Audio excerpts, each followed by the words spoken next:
Welcome to this deep dive. We're going to unpack some truly dynamic and, frankly, pretty unpredictable shifts happening right now in the U.S. political scene. Our mission today is really to sift through a whole stack of recent insights, articles, new research, expert takes, and boil them down to the crucial nuggets for you. We're diving into the evolving standing of a major political figure, a really surprising and you could say escalating rift with a prominent tech leader, plus the unexpected launch of a brand new political party, and importantly, what all this means for critical areas like immigration, for businesses, and yeah, imports too. Okay, let's get you well informed. Yeah, what's so compelling here is watching just how rapidly these narratives can pivot and how even what seems like a personal conflict can ripple outwards, Mm. creating pretty significant economic and social implications. We're going to try and connect these dots today, helping you see not just what is unfolding, but critically, why these developments might actually matter directly to you. All right, let's start with the political figure who, well, continues to command so much attention.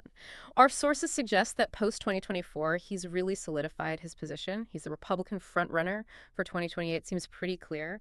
But maybe beyond his base, you might be wondering about his broader national approval. Well, while his support inside the GOP ranks remains incredibly firm, sources indicate there's a new wave of national concern surfacing, especially among swing voters. And this isn't just about, policy disagreement. It seems to be about a perceived wear and tear on the political discourse itself, creating this sort of palpable yearning for maybe a less divisive approach among a key demographic. That's what some analysis suggests. hmm And this brings up a really important economic question then.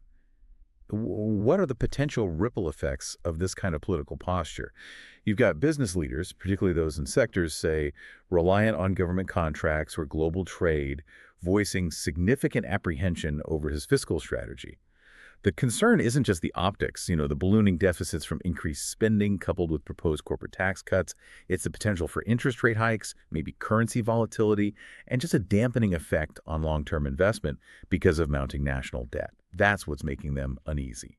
Right. And what about immigration? That's a topic that's always front and center. Our sources confirm he is still pushing an extremely hardline stance on border enforcement, including potentially sweeping new deportation measures and a much stricter asylum limit. So how might these policies specifically impact the economy? I mean, what are we looking at?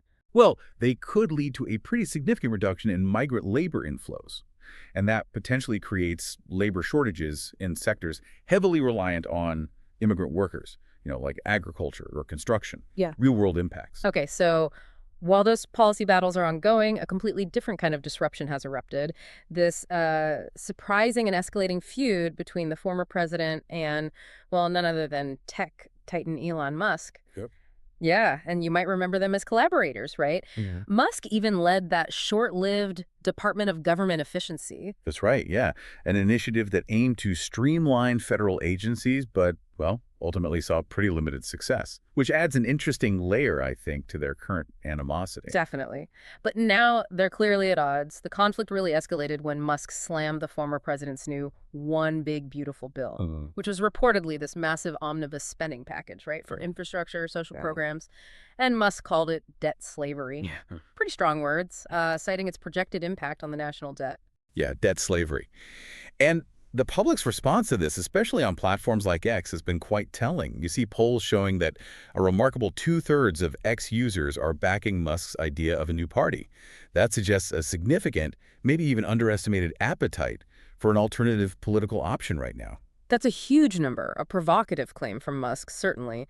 But beyond the personal insults, like calling Musk a train wreck, how did the former president's political team or key allies react to that debt slavery accusation and the party launch? Was there a strategic countermove? Well, our sources indicate the retaliation was fierce, as you mentioned. The train wreck comment, yes, but also threats, apparently, to revoke contracts or even citizenship, which is, a very strong reaction that goes beyond typical political sparring. Wow. Okay, so this raises the question, what did Musk do next, facing that kind of counterpunch? Well, in a highly publicized move, Musk formally launched the America Party on July 6th. Its stated aim is to attract centrist voters and strategically contest House and Senate races. That's the plan, anyway. The party platform emphasizes things like fiscal responsibility, individual freedom, deregulation across various industries, and using AI in defense. But And this is crucial to note, it hasn't yet filed the formal Federal Election Commission documents. That's a key step for official party recognition. Mm. Still pending. Right, the paperwork. So what does this all mean then for the viability of a third party, given this ambitious launch, but also the history? History certainly stacks the odds against third parties in our winner-take-all system. Ballot access alone, I mean, it's a monumental hurdle. Absolutely. It often takes years and hundreds of millions of dollars just to get on the ballot everywhere. But what's maybe intriguing here, or different, is how Musk's unprecedented personal wealth and his massive digital reach might or, might not fundamentally alter that traditional calculus, at least in terms of initial visibility and funding. It's unlike any prior attempt we've seen, perhaps. That's the big question, isn't it? Can that personal platform translate into actual political infrastructure and votes? We'll see. So you're probably wondering how these high-stakes political shifts directly affect everyday life, the broader economy. Let's try and break down the specific impact on, say, immigrants, businesses, and imports. For immigrants, the dynamic seems quite stark. The former president's moves could certainly reinforce, maybe even expand, already restrictive policies, potentially creating a much more challenging environment for people seeking to enter or remain in the country. Yeah, that seems clear from the rhetoric. Musk's new party, though, hasn't fully clarified its immigration stance yet. Its broader platform talks about less government, which might, in theory, open possibilities. But there's nothing concrete from them on this critical issue. Not yet. Okay, and for businesses? Well, if we connect this to the bigger picture for businesses, Musk's very clear advocacy for less regulation could certainly benefit tech and startup sectors. Yeah.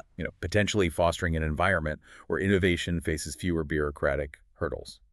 That's the pitch. However, this high-profile battle with the former president has already proven costly for Musk himself. Right. You mentioned the market reaction. Exactly. What's truly telling here is that immediate market reaction. Tesla shares dropped roughly 8%, almost right away.